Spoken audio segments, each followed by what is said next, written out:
¿Qué pasa, compañeros? Algunos me estáis pidiendo un vídeo sobre Afganistán y yo la verdad es que no soy muy de hablar de temas que están en el candelero, ¿no? Porque ya hay mucha gente opinando y además hay gente, entre todo lo que se publica en España en los periódicos, pues siempre hay gente, hombre, aunque la mayoría no tenga ni puta idea, siempre hay gente informada, siempre hay alguien que dice algo con sentido, alguien sensato, siempre hay alguien, ¿no? Entonces, rebuscando se puede encontrar algún análisis lógico, con una buena información. Así que yo no soy muy de tocar temas que ya se tratan habitualmente, porque bueno, para eso están otros a los cuales les pagan. A mí por estos vídeos no me pagan. No, esto solamente lo hago para mis amigos, mi comunidad, especialmente los lectores, aquellas personas que tienen curiosidad por las cosas que yo opino, ¿no? Entonces algunos me habéis pedido el vídeo sobre Afganistán y yo ya os digo que no lo haría, pero bueno, el caso es que como yo estuve por allí recorriendo aquella frontera en la serie que hicimos para Diario Un Nómada, Carreteras Extremas, que os recomiendo ver porque es de lo mejor que se puede ver de lo que hicimos en Diario Un Nómada, porque es la carretera del Pamir en Tayikistán, es acojonante, es pura aventura, en fin, ventiscas, nevadas, gente muy peculiar, pero esa carretera circula en una garganta donde hay un río, y es el río Pang, y ese río separa Afganistán de Tayikistán, y son 1500 kilómetros de frontera, una frontera que no puede defender nadie, porque es un río que se puede cruzar a nado, o que se puede cruzar en barca, aunque yo no vi allí ninguna barca, no había nadie pescando, pero hay zonas en las que es tan estrecha la garganta y se han caído las rocas de las laderas que se puede cruzar caminando. Y de hecho yo en un episodio me metí allí, subí algunas piedras caminando y me quedé más allá de la mitad del río, con lo cual técnicamente estaba en Afganistán, y allí no te creas que llegó nadie, a ningún soldado, ningún dron, nada, ¿no? A decirnos, a bombardearnos, ¿no? De hecho saludé a unos afganos que estaban allí y tal, pero bueno, el haber recorrido esa frontera y el interesarme mucho esa región del mundo, Asia Central, pues hace que tenga alguna noción sobre lo que sucede allí y lo que ha sucedido y lo que puede suceder, ¿no? Entonces, si tenéis interés, pues bueno, escuchad un poco este vídeo. A ver, el origen de lo que sucede en Afganistán no es de ahora, no es como consecuencia de la guerra contra el terrorismo, contra el terror, ¿no? Después de los atentados del 11S, ni siquiera tiene que ver con la guerra contra los soviéticos, o los soviéticos contra los afganos, de los años 80. Todo eso tiene que ver con la situación actual, pero la situación de Afganistán procede de mucho más atrás, ¿no? Estamos hablando del siglo XIX. En el siglo XIX, en esta región, se produce un conflicto diplomático, podríamos llamarlo una guerra fría, entre dos imperios en liza, que habían llegado hasta allí, expandiéndose de forma más allá de sus fronteras, ¿no? Que era el imperio zarista, el imperio ruso y el imperio británico, ¿no? Los rusos, que ya en el siglo XIX habían comenzado la gran colonización de Asia Central para coger más tierras, más recursos, más territorio, y del mismo modo que lo habían hecho los estadounidenses yendo hacia el oeste, ¿no? El Far West. Pues bueno, los rusos tenían su Far East, ¿no? Su lejano este. Y entonces la diferencia entre los estadounidenses y los rusos, que en aquella época, si veis las fotos de época, son muy parecidas, ¿no? Como es la colonización del oeste americano y del este ruso. La diferencia es que mientras los norteamericanos blancos exterminaron a los indios y los arrumbaron, los rusos no hicieron eso, ¿no? Sino que asumieron las poblaciones indígenas. Bien, esto lo convierte también en un poliedro muy interesante cuando vas a recorrer Asia Central, porque están todas estas etnias, ¿no? Luego Stalin hizo allí un cambalache, movió gente de un sitio a otro, en fin, sus deportaciones masivas y alteró un poco la demografía de esta región. Bueno, ¿qué ocurre? Durante el siglo XIX los británicos llegan hasta Pakistán, ¿no? La India, Pakistán, está al norte. Y los rusos llegan hasta el actual Kirguistán, Tayikistán, Uzbekistán. Todo esto nunca fueron estados, nunca fueron, a pesar de que los uzbecos ahora se reclamen herederos del Imperio Timor el Grande, Lo cierto es que allí eran janatos, eran reinitos, taifas islámicas, que eran más o menos grandes, que se expandían, tal, porque ahí estaban los persas y esos dejaron el Islam y tal. Y luego estas mezquitas y estas madrasas tan bellas, ¿no?, de inspiración persa, que os he enseñado en la serie de un nómada cuando hicimos la ruta de la seda. Bueno, ¿qué sucede? Que para no llegar a una guerra entre el Reino Unido y Rusia, lo que deciden es establecer un estado tapón entre el Imperio Ruso y el Imperio Británico, y eso es Afganistán. Pero allí no hubo ningún estado, eso se quedó en la Edad de Piedra, se quedó en la Edad Media, y sigue siendo un país sin estado. El estado fabricado por los poderes occidentales se ha derrumbado en cuestión de 10 días, nos ha sorprendido a todos, porque básicamente ha sucedido ahora en agosto, aunque se llevaba cocinando mucho tiempo, ¿no? Pero cuando los occidentales han abandonado Afganistán, entonces es cuando se ha producido el colapso inmediato. Porque en realidad Afganistán es propiedad de los talibanes, es que siguen viviendo así. Entonces, ¿qué ocurre? Que ese estado tapón está sumido en el medievo, y con jefes tribales y clanes y señores de la guerra, los señores feudales, ¿no? Y así ha sido siempre.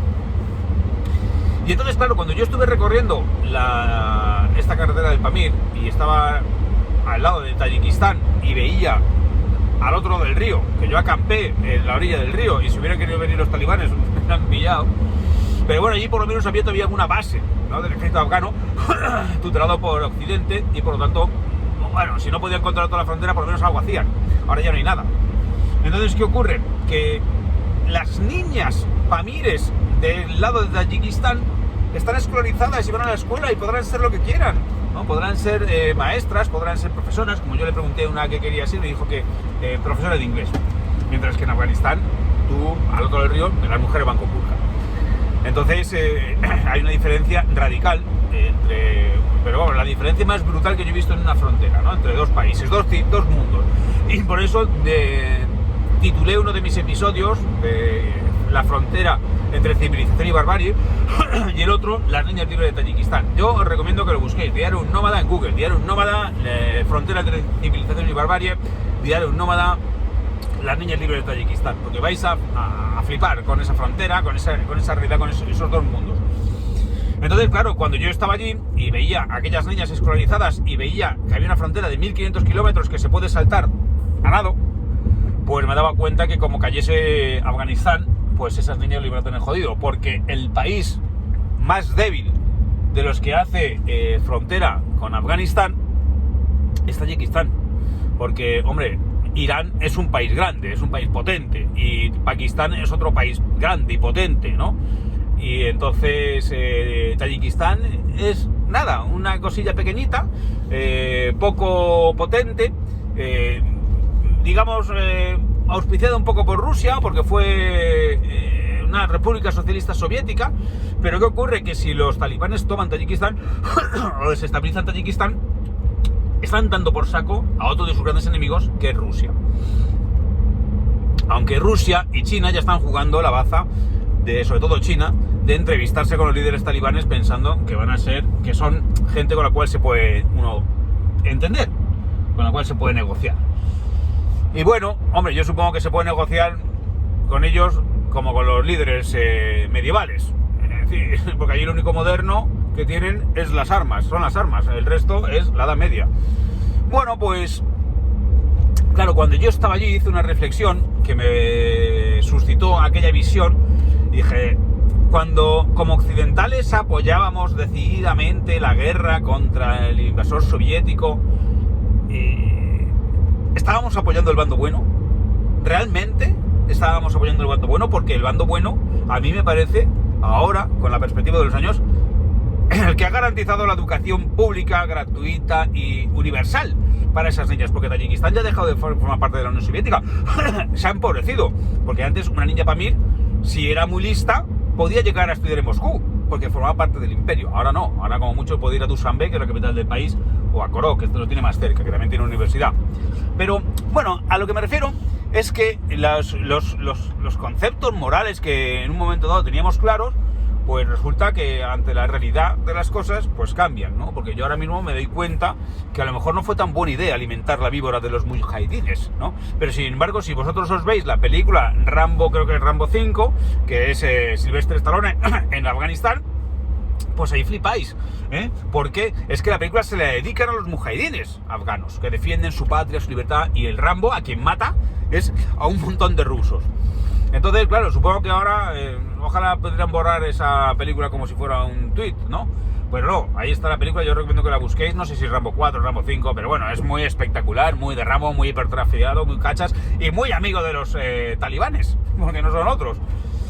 Y bueno, también tiene que ver esto, o hay que remontarse a una cosa que sucedió 2 días antes del 11 de septiembre, que fue el asesinato del general Massoud, ¿no? Que era un líder, el líder militar de la Alianza del Norte que combatía a los talibanes, y se lo cargaron 2 terroristas de Al-Qaeda que eran marroquíes y que se disfrazaron de periodistas, es decir, le estaban haciendo una entrevista para la televisión y en la cámara llevaban una bomba y se inmolaron y ahí murió Massoud, ¿no? Y Massoud lo mataron porque era el único que podía haber combatido con un cierto carisma y cierta eficacia a los talibanes y haber apoyado a los estadounidenses. Entonces, la guerra de Afganistán se empezó a perder ya antes de empezarse, cuando mataron a Massoud.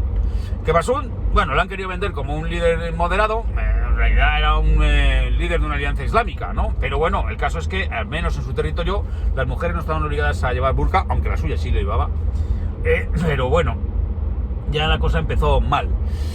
¿Qué es lo que puede suceder ahora? Pues oye, no sé, hay varios escenarios posibles, ¿no? Un escenario es que Afganistán se convierta en un nuevo califato como el del ISIS en Siria. La diferencia es que, claro, el califato del ISIS en Siria y en Irak estaba en un desierto, con lo cual era fácil de arrasar, y además estaban también allí los kurdos, que no se dejaban tocar los huevos, ¿no? Y que los han combatido duramente, porque al final quien tiene que combatir a los talibanes son los afganos. Si los afganos no los combaten, pues ya pueden ir los estadounidenses, que no van a estar dispuestos a morir por nada, ¿no? Y después, si se convierte eso en un califato, pues hombre, la diferencia es que aquello está en las montañas más inexpugnables del mundo, porque eso son... es que está lindando con el Hindu Kush, es que es las montañas del Pamir, de la cordillera del Pamir, estamos hablando del pico Lenin, tiene 5.000 metros cuadrados, o sea, de alto. O sea, que... vete tú allí a buscarlos, ¿sabes? No es lo mismo, ¿no? Arrasar un desierto es fácil desde el aire, cargarse a los talibanes desde el aire es mucho más complicado, como se ha demostrado. Bueno, luego tienen el comercio del opio y bueno, pues la verdad es que se ha demostrado que aquello está complicado. Y yo siempre he sido contrario, sobre todo después de lo que pasó en Irak, de las intervenciones militares occidentales en países de Oriente Medio. Este supuesto es distinto en el sentido de que Irak era un estado firme, sólido, un estado que mal que bien, a pesar de que estaba regido por un déspota, es lo mismo que la Siria de Assad. Al-Assad era un estado, ¿no? Un estado sólido, un estado que funcionaba, no un estado fallido. Afganistán no es un estado. Afganistán es un montón de tribus que establecen alianzas circunstanciales para guerrear.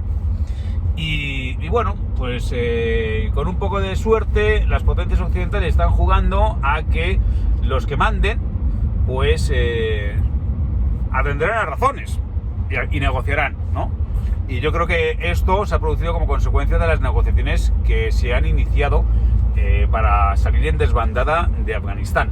A mí, personalmente, como español, me duelen dos cosas. Por una parte, los 102 españoles que han muerto allí, para nada.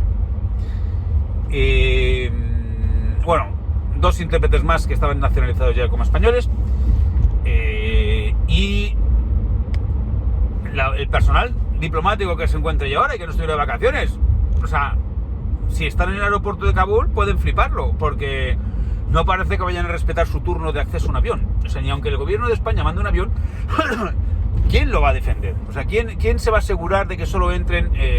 O sea, si es que es una situación caótica, como aquel helicóptero que salía, el último helicóptero que salía de la embajada estadounidense en Saigón, ¿no? Este que se ve a un americano metiéndole un puñetazo a un vietnamita que se quería colar. O sea, si esa es la situación para nuestro personal, pues entonces las cosas vienen mal dadas, porque estarán pasando las putas. Así que deseo que por lo menos repatrien rápidamente a los nuestros. Lo siento por los 102 y sus familias que quedaron allí para nada. Y me preocupa enormemente la situación, en primer lugar de las afganas, ¿no? Pero sobre todo de las tayicas, ¿no? De las tayicas, de esas niñas que yo conocí en la ribera del Pang, que si los talibanes crecidos deciden extender su revolución, pues por donde primero irán será por allí, porque es la frontera más fácil de cruzar y la peor defendida. Así que, muchachos, estas son mis opiniones sobre lo que pasa en Afganistán, que no creo que sean ni buenas, ni malas, ni son las mías, ¿no? No creo que yo sea un gran experto más allá de lo que conozco por mis propios ojos, ¿no? Que como he viajado un poco, pues y conozco unas cuantas cosas. Y nada, si queréis más reflexiones como estas, pero bien contadas y sobre muchos otros sitios, podéis pedirme un libro, como por ejemplo La Vuelta al Mundo en Moto, y os lo mando dedicado en miquelsilvestre.com. Animaos a leer, porque si a ti te gustan estas reflexiones, te van a gustar muchísimo más si las lees. Las vas a comprender mejor. Venga, tíos, hasta otra.